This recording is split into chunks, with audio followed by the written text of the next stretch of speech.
খুব ছোট্ট সূরা। স্রষ্টার পরিচয় যে এত সহজ ভাষায় মাত্র 4টি বাক্যে দিয়ে দেয়া যায়, তার জলজন্ত প্রমাণ হচ্ছে এই সূরাতুল ইখলাস। মাত্র 4টি আয়াত। কয়টি? 4টি আয়াত দিয়ে আল্লাহ তাআলা স্রষ্টার পরিচয় খুবই চমৎকার ভাবে প্রিসাইজলি তিনি তুলে ধরেছেন। কোরআনের অনেক জায়গায় আল্লাহ তাআলা নিজের পরিচয় দিয়েছেন। যেমন সূরা বাকারার 255 নম্বর আয়াতে, মানে আয়াতুল কুরসির মধ্যে আল্লাহ তাআলা নিজের পরিচয় তুলে ধরেছেন। একটি আয়াত, 9টি বাক্য বিশিষ্ট একটি আয়াত, সেখানে আল্লাহ তাআলার পরিচয় খুব চমৎকার ভাবে পাওয়া যায়। আয়াতুল কুরসি, এটা আপনাদের মুখস্থ আছে না? আয়াতুল কুরসি ফরজ সালাতের পরে এটা পড়বেন। আল্লাহর হাবিব সাল্লাল্লাহু আলাইহি ওয়াসাল্লাম ফরজ সালাতের পরে এটা পড়তেন। তিনি বলতেন, মান কারাআ আয়াতুল কুরসি দুবুরা কুল্লি সালাতিন মাকতুবাতিন লাম ইয়ামনাহু মিন দুখুলিল জান্নাতি ইল্লাল মাউত। ফরজ সালাতের পরে যে আয়াতুল কুরসি তেলাওয়াত করবে, তার জান্নাতে যাওয়ার ক্ষেত্রে আর কোনো বাধা থাকে না, মৃত্যু ছাড়া। মৃত্যুটাই বাধা, মরলেই জান্নাতি। আয়াতুল কুরসির ভেতরে আল্লাহ তাআলা ওনার পরিচয় তুলে ধরেছেন খুবই সংক্ষিপ্ত ভাবে, এক আয়াতে আল্লাহর পরিচয়। তারপর সূরা হাশরের শেষ 3 আয়াতে আল্লাহ তাআলা নিজের খুব চমৎকার পরিচয় তুলে ধরেছেন। তারপরে এই সূরা ইখলাসের মধ্যে আল্লাহ তাআলা আরো সংক্ষিপ্ত পরিসরে, ভেরি প্রিসাইজলি, মাত্র ছোট্ট ছোট্ট 4টা আয়াতে নিজের পরিচয় তুলে ধরেছেন। তো কিভাবে আল্লাহ তাআলা নিজের পরিচয় আমাদের সামনে পেশ করলেন, আমরা সেটাই আজকে শুনবার চেষ্টা করবো ইনশাআল্লাহ। সূরাতুল ইখলাস, আপনারা কি জানেন এটা কোরআনের কততম পারায় অবস্থিত? 30তম পারায়। এবং এই সূরাটি মাক্কি সূরা। কি সূরা? কোরআনের সর্বশেষ পারায় অবস্থিত 30তম পারায়। আয়াত সংখ্যা তো আমরা শুরুতেই বললাম, কয়টি? 4টি। এই সূরাটি কোরআনের যে সূরার ধারাক্রম, সে ধারাক্রম অনুসারে 112 নম্বর সূরা। কত নম্বর? 112 নম্বর সূরা। এই সূরাটা মক্কাতুল মুকাররমাতে নাজিল হওয়ার কিছু প্রেক্ষাপট আছে। প্রেক্ষাপটগুলো হচ্ছে, আরবরা বংশকে খুব গুরুত্ব দেয়, বংশ প্রিজার্ভ করা, লিনিয়েজকে প্রিজার্ভ করা। এবং তারা মানুষকে দেখে, শুধু মানুষ তো না, মানুষের পায়ের ছাপ দেখে বলে দিতে পারতো তার বাবাকে, তার বাবাকে, পর দাদাকে, 14 পুরুষের নাম বলে দিতে পারতো।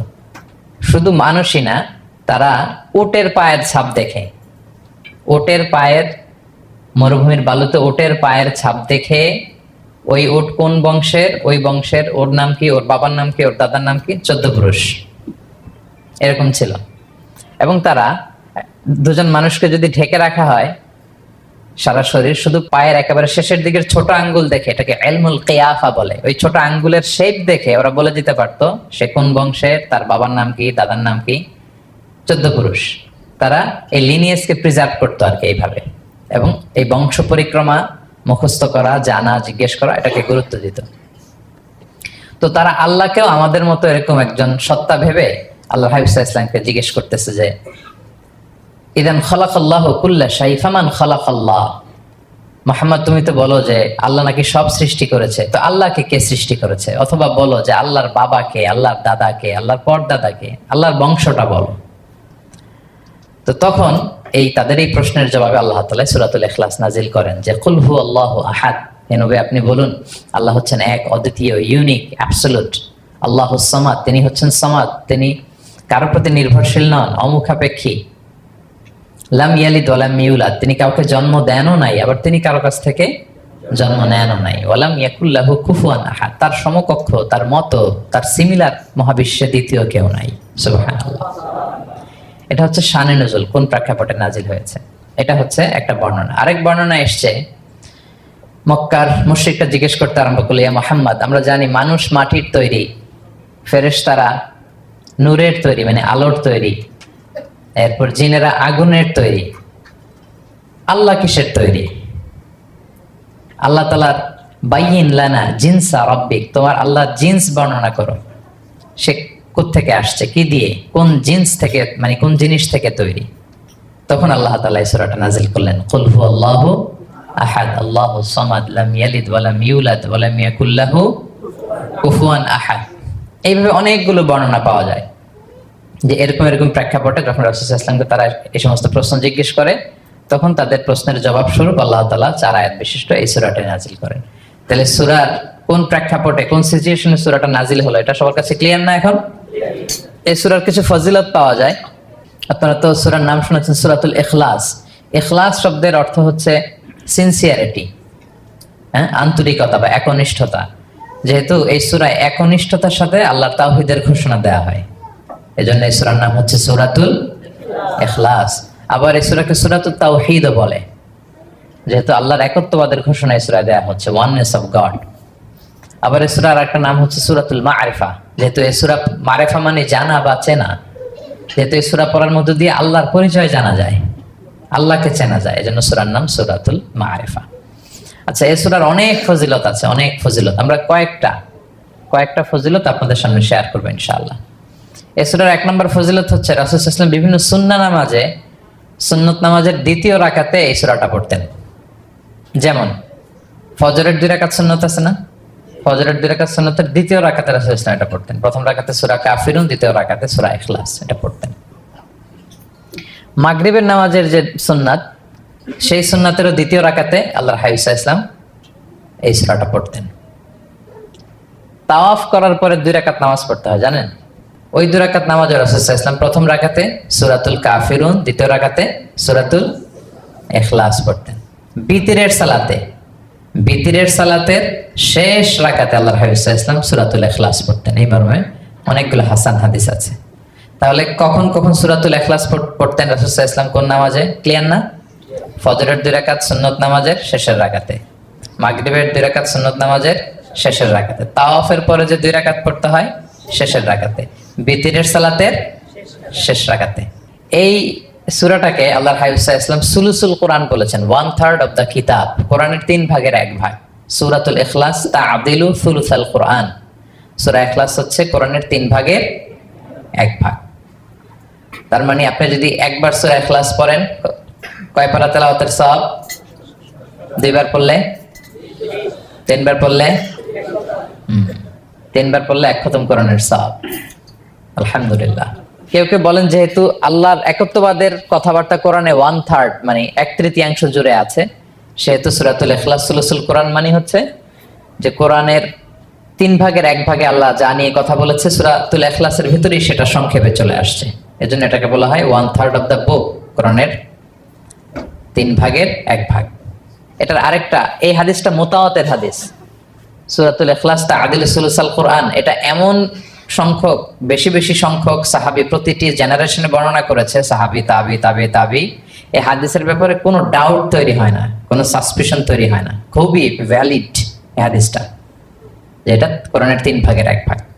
আচ্ছা, আল্লাহর হাবিব সাল্লাল্লাহু আলাইহি ওয়াসাল্লাম আরেকটা হাদিসে এসেছে, এক সাহাবীকে কোবা পল্লীতে ইমাম করে পাঠিয়েছেন।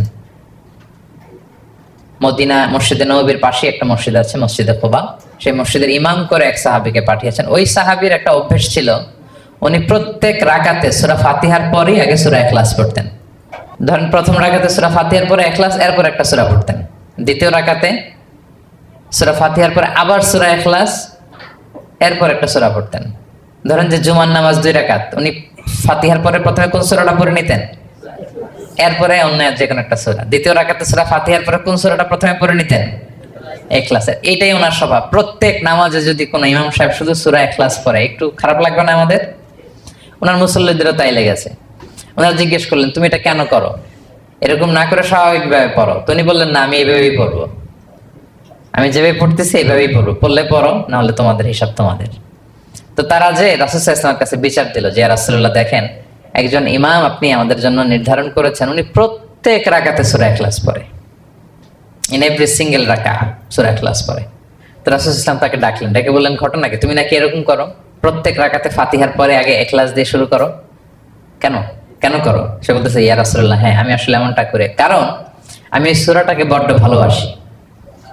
কারণ ফিহি সিফাতুর রহমান, এই সূরার ভেতরে আল্লাহর পরিচয় মেলে, আল্লাহর পরিচয় পাওয়া যায়, যেন সূরাটাকে আমি বড্ড ভালোবাসি। রাসূল সাল্লাল্লাহু আলাইহি ওয়াসাল্লাম বললেন, ঠিক আছে, তোমার অভ্যাসের পরিবর্তন করার দরকার নাই। হুব্বুকা ইয়াহা ইউদখিলুকাল জান্নাহ, এই সূরার প্রতি তোমার এই ভালোবাসাই তোমাকে জান্নাতে প্রবেশ করাবে।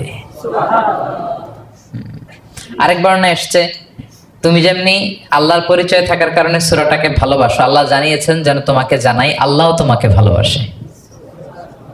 ফিহি সিফাতুর রহমান, এই সূরার ভেতরে রহমানের পরিচয় পাওয়া যায়, আল্লাহ সুবহানাহু ওয়া তাআলার পরিচয় পাওয়া যায়। তো এই জন্য উনি প্রত্যেক রাকাতে সূরা ইখলাস পড়তেন। আরেকটা হাসান পর্যায়ের হাদিসে পাওয়া যায়, 9ম হিজরিতে আল্লাহর হাবিব সাল্লাল্লাহু আলাইহি ওয়াসাল্লাম তাবুক যুদ্ধে অংশগ্রহণ করেছিলেন। আপনারা তাবুক যুদ্ধের নাম শুনেছেন? হ্যাঁ, নিশ্চয় শুনেছেন, যারা ইসলামের ইতিহাস, ইসলামের বায়োগ্রাফি নিয়ে পড়াশোনা করেছেন। তাবুক হচ্ছে অনেক দূরে মদিনা থেকে, খুব কষ্টের সফর ছিল। তখন খেজুর পেকে সবার ঘরে পাকা খেজুর উঠাতে হবে, আবার প্রচন্ড গরম, আবার সফরের দূরত্ব অনেক বেশি। এই সফরে মূলত কোনো যুদ্ধ সংগঠিত হয়। তাবুক যুদ্ধে কোনো যুদ্ধ হয় নাই, কয়েক সপ্তাহ লাগছে যেতে, কয়েক সপ্তাহ ফিরতে, এতটুকুই। জাস্ট কে পাক্কা ইমানদার আর কারা মুনাফেক, হিপোক্রিট, এটাকে ক্লিয়ার করার জন্য আল্লাহ তাআলা এই যুদ্ধের আহ্বান জানিয়েছেন যে যাও, অ্যাটাক করো, তাবুকে যাও। বিশাল বাহিনী, প্রায় বিশাল একটা বাহিনী যে তাবুকে চলে গেল। রাসূল সাল্লাল্লাহু আলাইহি ওয়াসাল্লাম যখন তাবুক যুদ্ধে ছিলেন, এই অভিযানে ছিলেন, তখন মদিনায় এক সাহাবী ইন্তেকাল করেন, নাম হচ্ছে মুআবিয়া ইবনে মুআবিয়া আল মুজহানি। তো উনি ইন্তেকাল যখন করলেন, রাসূল সাল্লাল্লাহু আলাইহি ওয়াসাল্লাম তো এত দূর থেকে এটা জানতেন না। জিবরাইল আলাইহিস সালাম এসে বললেন, ইয়া রাসূলুল্লাহ, মদিনাতে আপনার সাহাবী মুআবিয়া ইন্তেকাল করেছে। মুআবিয়া ইবনে আবি সুফিয়ান একজন সাহাবী আছে, উনি নয়, মুআবিয়া ইবনে মুআবিয়া আল মুজহানি। তখন বললেন, ইয়া রাসূলুল্লাহ, আপনি এই 30,000 সাহাবী নিয়ে এখানেই মরুভূমির মধ্যেই তার গায়েবানা জানাজা পড়েন, আমরাও আছি আপনার সাথে, আমরাও শরীক হব। রাসূল সাল্লাল্লাহু আলাইহি ওয়াসাল্লাম এত দূরে তাবুক থেকেই মুআবিয়া ইবনে মুআবিয়া আল মুজহানি রাদিয়াল্লাহু তাআলা আনহুর গায়েবানা জানাজায় শরীক হলেন। এই গায়েবানা জানাজায় সাহাবাদের সাথে ফেরেশতারাও শরীক হয়েছিলেন, 2 কাতারে, পেছনে 2 কাতার, প্রতি কাতারে 70,000 ফেরেশতা। জানাজা শেষে, দোয়া শেষে আল্লাহর হাবিব সাল্লাল্লাহু আলাইহি ওয়াসাল্লাম বললেন যে, জিবরিল, ঘটনা কি? মুআবিয়ার এত স্ট্যাটাস, এত মর্যাদা, কি কারণে তুমি 2 কাতারে 70,000 হলে 1,40,000 বিশাল ফেরেশতাদের বহন নিয়ে তুমি জানাজায় জয়েন করলে, কারণ কি? কি তার মর্তবা? তো জিবরাইল আলাইহিস সালাম বললেন, ইয়া রাসূলুল্লাহ, আপনার সাহাবী মুআবিয়ার বৈশিষ্ট্য ছিল তিনি কাইমান আও কাঈদান, দাঁড়িয়ে অথবা বসে, মাশিয়ান আও রাকিবান, আরোহণ অবস্থায় অথবা চলন্ত অবস্থায়, উঠতে বসতে চলতে ফিরতে সবসময় সে পড়তে থাকতো কুল হুয়াল্লাহু আহাদ আল্লাহুস সামাদ লাম ইয়ালিদ ওয়া লাম ইউলাদ ওয়া লাম ইয়াকুল লাহু কুফুয়ান আহাদ। এই সূরাটা ছিল তার ডেইলি ওজিফা, সবসময় উঠতে বসতে চলতে ফিরতে কোন সূরা পড়তো? সূরা ইখলাস পড়তো। এজন্য আল্লাহ তাআলার আদেশে আমরা 1,40,000 ফেরেশতা নিয়ে তার জানাজায় শরীক হয়েছি। সুবহানাল্লাহি ওয়া বিহামদিহি। তাহলে বুঝতে পারতেছেন এই সূরার মর্তবা কতটা পছন্দনীয় সূরা আল্লাহর কাছে। যদিও ছোট, আয়াত কয়টা? কিন্তু আল্লাহর কাছে এটার ফজিলত অনেক বেশি। প্রিয় ভাইরা, শুধু এখানেই শেষ নয়, আল্লাহর হাবিব সাল্লাল্লাহু আলাইহি ওয়াসাল্লাম সকালে, সন্ধ্যায়, ফজরের পরে, মাগরিবের পরে এবং বিছানায় ঘুমোতে যাওয়ার আগে তিনি সূরাতুল ইখলাস, সূরা ফালাক, সূরা নাস পড়ে হাতের মধ্যে ফু দিতেন, 2 হাত একসাথে মিলিয়ে এরকম ফু দিয়ে মাথা থেকে বডিতে যতটুকু সম্ভব তিনি মাসে করতেন। 3টা সূরাই শুরু হয়েছে কুল দিয়ে, এজন্য 3 সূরাকে একসাথে বলে কুল আস-সালাসা, মানে 3 কুল। এই 3 কুল তিনি ফজরের পর, মাগরিবের পর আর বিছানায় ঘুমোতে যাওয়ার আগে পরে হাতে ফু দিয়ে সারা গায়ে মেসেজ করতেন। আপনারা করেন? হ্যাঁ, অভ্যাসটা, ওজিফাটা আছে তো আপনাদের, না? করবেন। এটা special protection, you will get a special protection from Allah সুবহানাহু ওয়া তাআলা।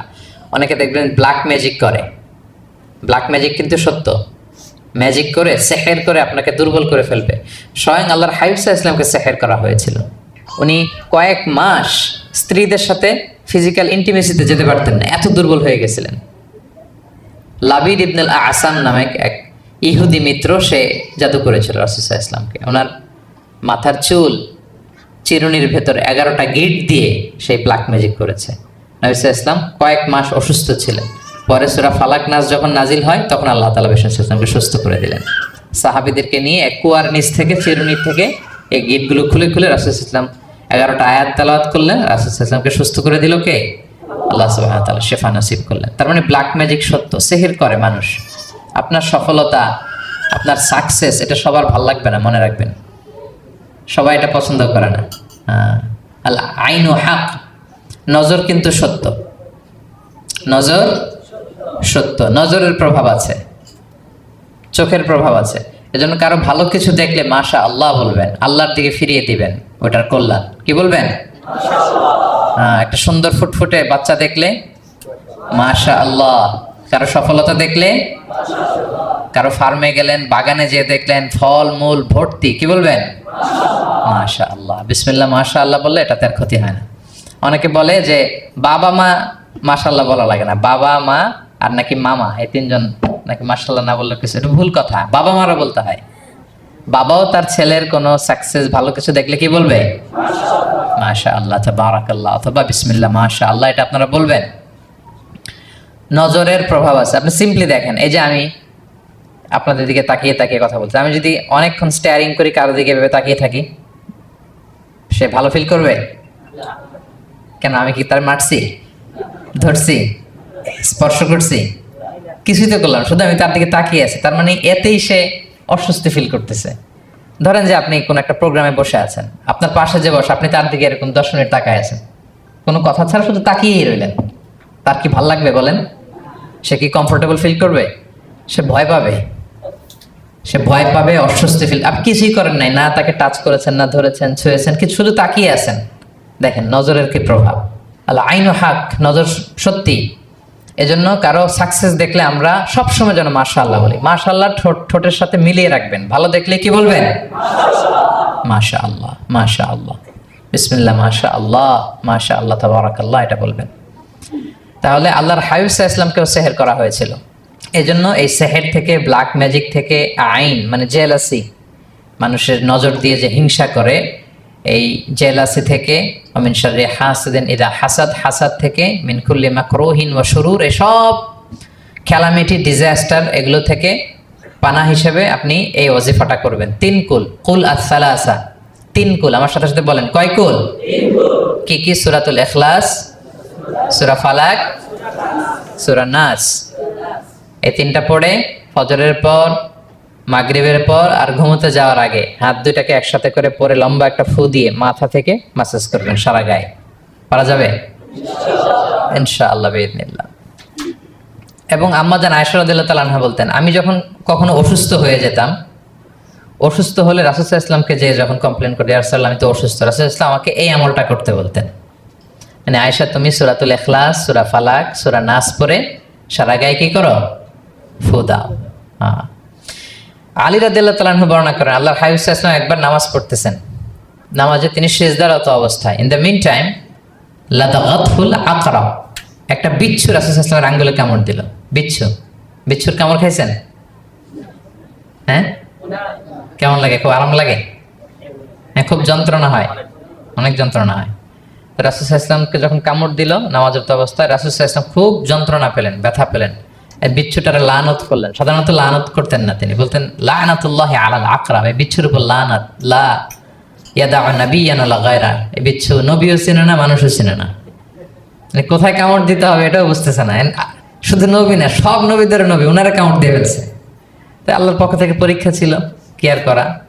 উনি ভর্ৎসনা করলেন, লানত করে বললেন, নবীও চিনস না, মানুষও চিনস না, কামড় দিয়ে খুব কষ্ট পাচ্ছেন তিনি।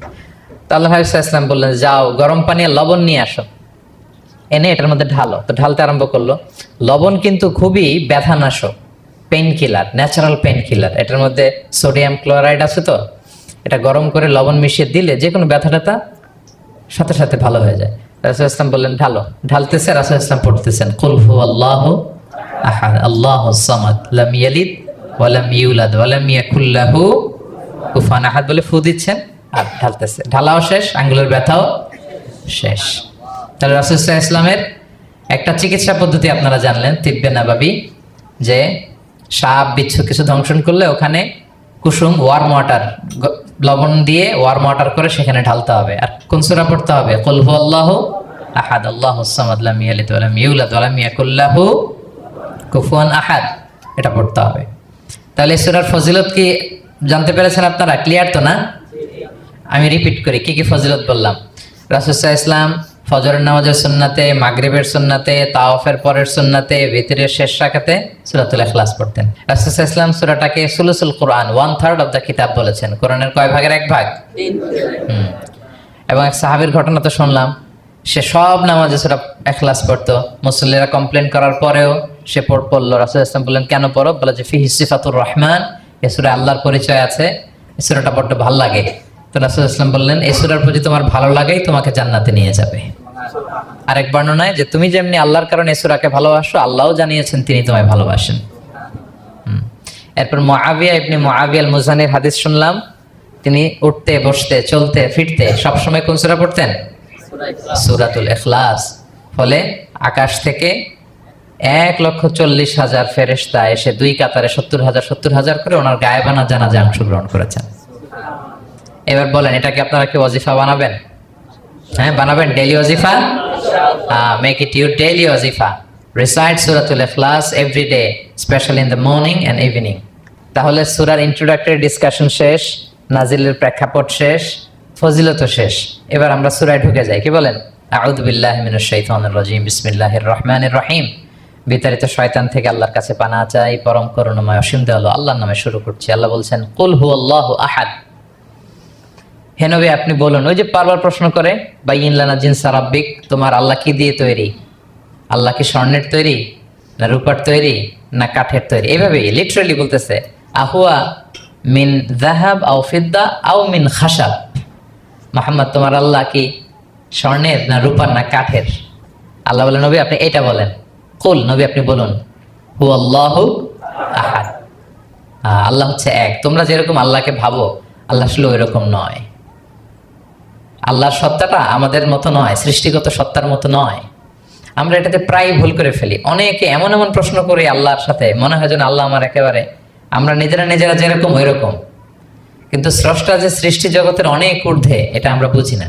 তিনি সময়ের ঊর্ধ্বে, তিনি স্থানের ঊর্ধ্বে, তিনি কালের ঊর্ধ্বে, সবকিছুর ঊর্ধ্বে। যেমন আমাদের 3টা কাল আছে, হ্যাঁ, অতীত, তারপর বর্তমান, যেটাকে ধরা যায় না, প্রতি সেকেন্ডে, ন্যানো সেকেন্ডে এটা অতীত হয়ে যাচ্ছে। আর যেটা সামনে ঘটবে, এটা কি? ফিউচার, ভবিষ্যৎ। তা আল্লাহরও কি এরকম অতীত, বর্তমান, ভবিষ্যৎ আছে? সময়টা আমাদের জন্য। উনি তো সময়ের স্রষ্টা, ওনার সাথে আপনি সময় সেট করতে পারবেন না, উনি সময়ের ঊর্ধ্বে। ফলে উনি এই ইবলিস যে